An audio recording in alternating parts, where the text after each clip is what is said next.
Hello दोस्तों, अस्सलाम वालेकुम। तो कैसे हैं आप? उम्मीद करती हूँ आप सब खैरियत से होंगे। जहाँ रहें खुश रहें, आबाद रहें। आमीन सुम्मा आमीन। आज लाई हूँ मैं आपके लिए झटपट बन जाने वाली रेसिपी, जो कि है गजरेले की। बहुत सी ज़बान में इसे गाजर की खीर कहा जाता है। तो चलें स्टार्ट करती हूँ मैं अपनी आज की रेसिपी। लेकिन स्टार्ट करने से पहले मैं आपको बताती चलूँ कि यहाँ पर गजरेला या गाजर की खीर गाजर और चावलों के साथ बनाई जाती है। तो मैं यहाँ पर चावल यूज़ करने वाली नहीं हूँ। तो चावल की जगह हम क्या यूज़ करेंगे वो आगे चल कर मैं आपको दिखाती हूँ। तो आपने जब इस रेसिपी को तैयार करना है तो स्टेप बाय स्टेप मेरे तरीके से फ़ॉलो कीजिएगा, तो इंशाल्लाह आपको कोई शिकायत नहीं होगी। और जब आप एक बार ये रेसिपी बना दोगे तो इंशाल्लाह शादियों वाली खीर या फिर बाज़ार से जो गजरेला लेके आते हो उसे आप भूल जाओगे। तो यहाँ पर देखिए मैंने ½ kg गाजर ली है। गाजर लेने के बाद मैंने छील लिया था। छीलने के बाद इसे वॉश करना है। वॉश करने के बाद इसे कद्दूकश करना है। तो यहाँ पर मैं तमाम गाजरों को कद्दूकश करती हूँ और करने के बाद आप यहाँ पर देख रहे हो गाजरों के साथ ही यहाँ पर ब्रेड रखी हुई है। हाँ जी, आप बिल्कुल सही देख रहे हो और बिल्कुल सही सुन रहे हो। मैं यहाँ पर चावलों की जगह ब्रेड का यूज़ करने वाली हूँ। ½ kg गाजर, 1.5 किलो दूध और 4 अदद ये ब्रेड के पीस। तो ब्रेड को आपने हाथों की मदद से इस तरह तोड़ना है और तोड़ने के बाद आपने इसको पीस देना है। बिल्कुल इसको ऐसे पीसना है क्रम बनाते हैं उस तरीके से। यहाँ पर देख रहे हो मैं यहाँ पर 4 के जो पीस थे रोटी के उसे पीस लिया है। पीसने के बाद यहाँ पर मैं एक पैन लूँगी और पैन में जो है 2 चम्मच देसी घी के डालूँगी। देसी घी जब अच्छे से गर्म हो जाएगा तो इसमें जौन से भी ड्राई फ्रूट आपको पसंद हैं या जो आपके पास मौजूद हैं तो आप वो ले सकते हो। यहाँ पर मैंने पिस्ते, बादाम, अखरोट और ये कुछ मेवे वगैरह लिए हैं। तो आपके पास जो ड्राई फ्रूट मौजूद है आपने लेना है और उसे देसी घी में या नॉर्मल जो घी है उसमें डालकर आपने 2 से 3 मिनट फ्राई करना है। इसको ज़्यादा पकाना या फिर ज़्यादा जलाना नहीं है। जब 2 से 3 मिनट के बाद फ्राई हो जाएंगे तो हमने इसे निकाल देना है। निकालने के बाद उसी ऑयल में हमने रोटी के जो चूड़ा बनाया था उसे डाल देना है। यकीन जाने बहुत मज़ेदार ये रेसिपी बनकर तैयार होने वाली है। तो इस ब्रेड क्रम्ब को जो है हमने उस वक़्त तक फ्राई करना है जब तक कि इसका कलर चेंज नहीं हो जाता। जैसे ही इसका कलर चेंज होगा हल्की हल्की धीमी धीमी सी खुशबू आना स्टार्ट होगी। तो इस पॉइंट पर आकर आपने पतीले में से या फिर पैन में से तमाम जो रोटी है इसे निकाल देनी है। आपने पतीले में इसे रखना नहीं है क्योंकि वो गर्म होगा, जलने के ज़्यादा चांस होंगे। तो यहाँ पर हमने किसी भी चीज़ को जलाना नहीं है। तो यहाँ पर पैन को अच्छे तरीके से हम साफ़ कर लेंगे। साफ़ करने के बाद मैं इसमें अब डालूँगी 1.5 कप जो चाय पीने वाला नॉर्मल कप होता है। 1.5 कप में इसमें चीनी डालूँगी।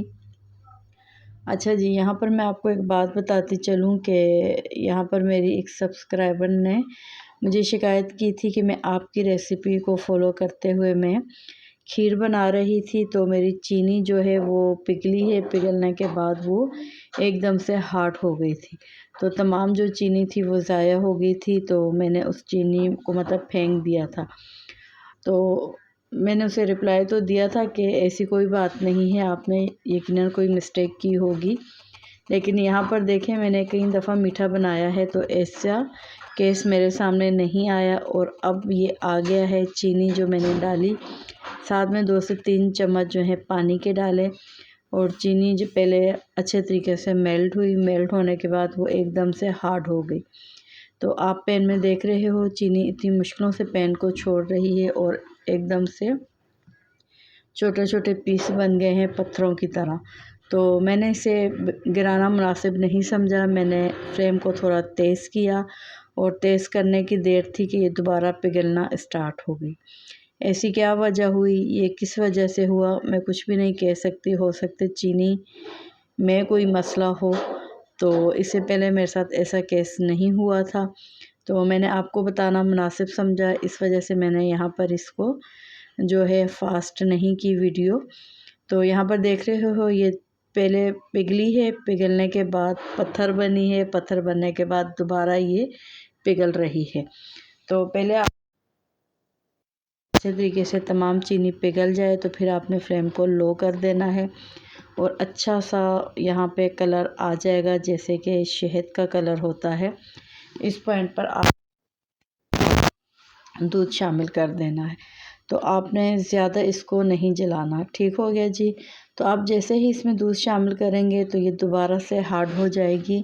तो इस पॉइंट पर भी आपने परेशान नहीं होना। अगर आप गर्म दूध डालोगे तो ये बिल्कुल हार्ड नहीं होगी। मैं यहाँ पर ठंडा दूध डाल रही हूँ तो इस वजह से ये हार्ड हो गई है। लेकिन जैसे ही दूध में बॉयल आएगा तो ये तमाम चीनी जो है पैन को छोड़ देगी और दूध का कलर चेंज होना स्टार्ट हो जाएगा। हमें यही दूध का कलर चाहिए जो कि हम शादी हालों में खाते हैं, गजरेला या गाजर की खीर।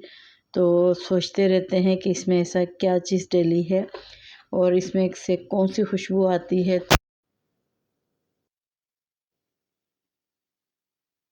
वो आएगी।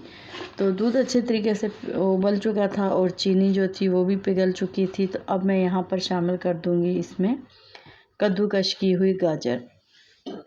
जैसे ही हम कद्दूकश की हुई गाजर शामिल करेंगे, इसे कवर करके रख देंगे ताकि अच्छे तरीके से इसमें बॉयल आ जाए।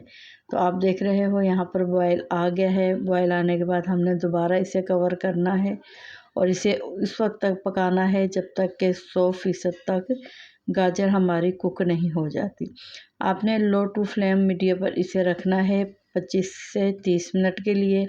तो गाजर है बहुत जल्दी से बनकर तैयार हो जाती है। यहाँ पर देख रहे हो बहुत अच्छे तरीके से ये कुक हो चुकी है। तो अब मैं यहाँ पर आके इसमें शामिल करूँगी जो डबरोटी हमने रोस्ट करके रखी थी उसे डाल देंगे।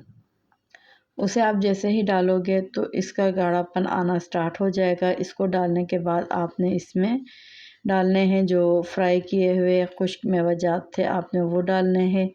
और डालने के बाद इसे कवर करके मज़ीद हमने इसे 15 मिनट तक दम वाली आंच पर पकाना है ताकि जो हमने ब्रेड डाला है वो भी अच्छे से पक जाए और जो इसमें खीर में या गजरेले में जो है गाढ़ापन भी आ जाए। आप देख रहे हो मज़ीद 15 मिनट पकने के बाद इसका कितना प्यारा कलर आया है और कितनी बेहतरीन ये देखने में लग रही है। तो यहाँ पर देखें, आप जब एक बार इस खीर को गजरेले को बनाओगे तो इंशाल्लाह घर वाले और जो मेहमान वग़ैरह आए होंगे वो भी यकीनन आपकी तारीफ़ किए बगैर नहीं जाएंगे और ना ही आपसे रेसिपी पूछे बगैर जाएंगे। तो अभी मैं आपको इसकी फ़ाइनल लुक दिखाती हूँ। यहाँ पर मैं डिश आउट कर रही हूँ। ये इस वक्त थोड़ी सी पतली है लेकिन जैसे ही ये ठंडी होगी मज़ीद गाढ़ी हो जाएगी और बहुत बेहतरीन इसमें से खुशबू आ रही थी। तो जब आप सर्व करोगे तो इसमें जो नट्स हमने आधे बचाए थे उसे डाल देंगे।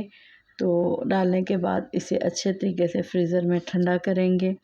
है तो ये ठंड की सौगात, लेकिन आप अगर ज़्यादा ठंडा खाना यूज़ करते हो तो फ्रीज़र में रख दें वरना बाहर रख दें। तो इस विंटर में आपने इस रेसिपी को लाज़मी ट्राई करना है। तो ये थी मेरी आज की रेसिपी। आई होप आपको पसंद आई होगी। तो अब मैं चाहूँगी आपसे इजाज़त। दुआ में याद रखिएगा, अपना ख्याल रखिएगा। ओके बाय, अल्लाह हाफिज़।